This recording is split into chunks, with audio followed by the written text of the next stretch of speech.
Under committee reports, we have the Development and Property Committee into 2022 Ontario Winter Games. I will turn it over to Councillor Emo, please, sir.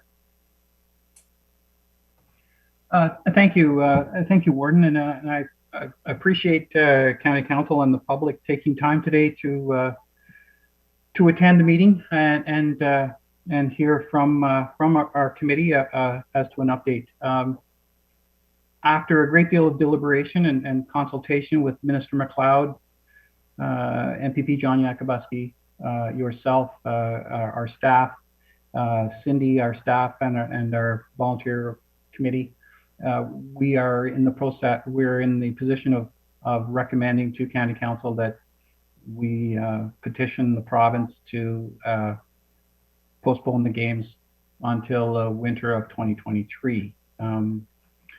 This is not an easy decision. We've had a great group of volunteers and sponsors and community support, a lot of time and energy. And I should note that the community and our committee took on the challenge of organizing these games in about 12 months. The normal lead time is about 28 to 24 months.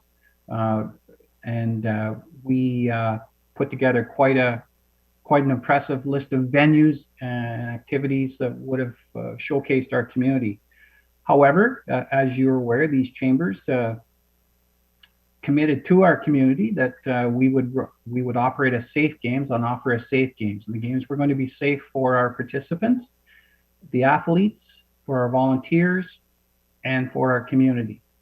And at this point, with the rampant and indiscriminate uptake of this latest COVID variant, we couldn't, in good conscience, offer that assurance to our community. I think we all know by looking around our neighborhood or our family networks or our employment networks, people who have been testing positive for this variant, and it's put whole families in isolation for a few days at a time. Or your workplace. Some of us, I think, are working and double shifting or even triple shifting because various members of their teams aren't available because they've had to self-isolate because of a casual contact by a family member with somebody else. So that was a concern for us. Was that we were starting to hear from our volunteers that some of them were worried. They were managing employment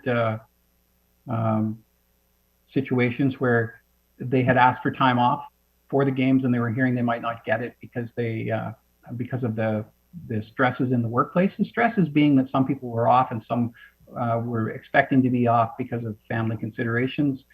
As you know, a lot of us in the community are managing and assisting family members with health issues. And so there is a need to isolate or limit our contacts. So our volunteers were worried about that. We were worried about that.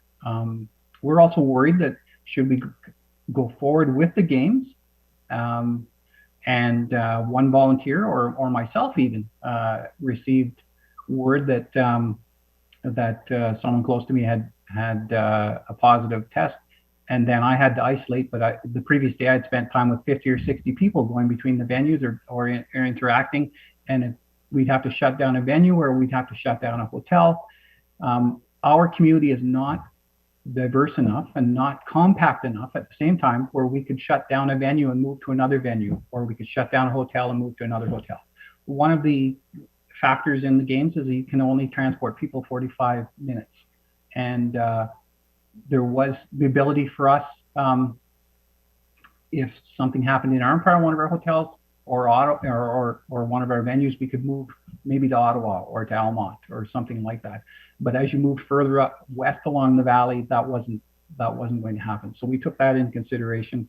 We also have a very close relationship with the school board and with Garrison Petawawa, and we did not want to affect their ongoing operations should there be a positive test or a positive report where we had to then ask them to shut down their venues. And so that was another consideration for us. So all of those things went together with the worry too that we were asking our sponsors to start spending money and we were going to start spending money. And we could proceed on the principle of we could get really lucky, but you don't invest $1.8 million of public money and sponsorship money on it. We could be really lucky. And so to preserve, part of it was preserving our relationship with our sponsors and with our community and with the people that are supplying venues at the same time. So those were a number of considerations. We were also hearing one of our provincial sporting organizations let us know between Christmas and New Year's that they weren't going to hold an event, be able to hold an event. That was 300 participants. And we've also had some informal contact from parents of other athletes in other sports that were asking us, how are you handling this? And can you guarantee our safety? And good questions as parents should ask. And so we think there were going to be others that were going to withdraw as well as the numbers went up across the province and the slowness of testing across the province as well. And so rather than have the games pulled out from under us by circumstances, we proactively engaged with Minister MacLeod and MPP Yakabuski and started talking about what are the alternatives. And they, to their credit, showed a great deal of leadership and said, look, we agree with you. We're worried about the safety and we're worried about the quality of the games, and we want your community to shine, as do you. So yes, we would agree to work with you to postpone the Winter Games until some point in 2023. And I think that's the best route forward for us. We can secure, we think, our volunteers.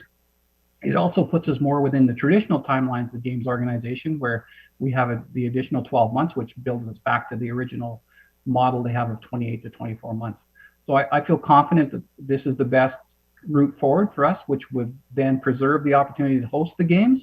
It would also then preserve the opportunity for us to bring added funds and visitors into the community. As part of why we did this was to bring more visitors to the community, have money spent in the community, but also to show our community that we can do this. We can reach out to big events and complex events and do it. And we also wanted to offer some encouragement to our young people about being competitors and exposing them to events, and then at the same time expose them to the idea that you can do anything. Just because you live in a smaller community, you don't have to downsize your ideas. COVID would rob us of the opportunity for our young people to get to these events as spectators as well. So I think for a lot of very good reasons, primarily being safety, it makes a lot of sense for us to ask the province to join with us in postponing and trying to put together a games package for 2023. Thank you to our volunteers, awesome group to work with. I feel some sympathy for them, a lot of sympathy for them, because of the time and energy that they've devoted. But I know that in speaking with them, they had some reservations, and like Cindy and myself, who are predetermined, I think by genetics, or by training yeah, we're going to do this, and you just constantly make adjustments. So we had a very enthusiastic games organizing committee, which were built like that as well. And I think they also want it to be perfect and to be the best possible games. And the COVID situation wouldn't allow us to do that. So this is the best recommendation on a go forward basis. I'd like to thank yourself, Gordon, Minister MacLeod, and Minister Yakabuski. We've been in constant contact in the last little while. But throughout the whole game's journey to this date, with updates and trading information and making suggestions, and so it's been a real delight, I'll be honest with you, to work with John and with Lisa and yourself. It's been a very frank and freewheeling conversation, which I appreciate, and lots of opinions and getting to things on consensus, which is important. And it certainly it's reassuring for me as a member of the public as well, to see that kind of cooperation and leadership, and they've given us their commitment to keep assisting us, and I think that's important. I'd also like to thank Paul and Craig and Alistair and all of the senior leadership team as well. Anytime we've reached in to ask for something, there's been a suggestion, and it's always been a suggestion that's improved the product and what we've asked for. So I think this has been a very successful experience for us, and it's not over yet. So thank you. Thank you very much, Councillor Emo. And I know this is an extremely difficult decision, but this is not defeat by any stretch of the imagination. It's just a delay in a process. We talked about the best winter games ever. We will provide the best winter games ever in the county of Renfrew, which is going to be in 2023.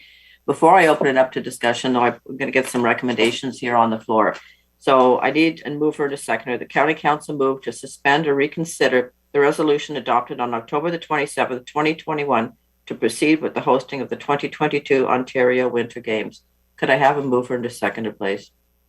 Councillor Emo and Councillor Lynch. Any discussion? Discussion to reconsider, Councillor Donahue? Sorry, not to reconsider. I thought you were seeking comment on the resolution before us and the hosting. I will defer. Okay. Excuse me. All right. So all in favor of reconsidering? Thank you very much. Now I need a mover and a seconder. The county council approves that the 2022 Ontario Winter Games be postponed until the winter of 2023. A mover and a seconder, please. Councillor Hunt, Councillor Donahue. Comments. Councillor Donahue. Thank you so much, Madam Warden, and through you to the inveterate optimists that are Councillor Emo and Ms. Burwell. I know that probably no Ontario Games, Winter Games, has ever dealt with all of the parameters and situations that you have persevered through all through 2021. So enormous congratulations and respect to you on all of your efforts. And of course, all of the support of staff, all of the support of our community volunteers who have done an outstanding job in preparing us for this. And I know that this has been an incredibly wrenching and difficult decision. And once made and once voted on, I think that will dissipate because it is the right decision. The conflict is created because we really want to do something and know that we can't do something. And that leaves us in this unfortunate situation. So I commend actually the organizing committee for the report that was brought forward to us through Development and Property, and absolutely stand behind this. In addition to the paramount importance of the health and safety of all of the participants, it is, as you have said, Councillor Emo, the cascading impact of the highly transmissible, so much more highly transmissible than anything we have heretofore experienced in the pandemic, that the requirement to isolate alone could absolutely jeopardize these games. This is, you cannot run this lean, essentially a just-in-time inventory, if you will, approach to organizing. There was no slack, there was no spare capacity.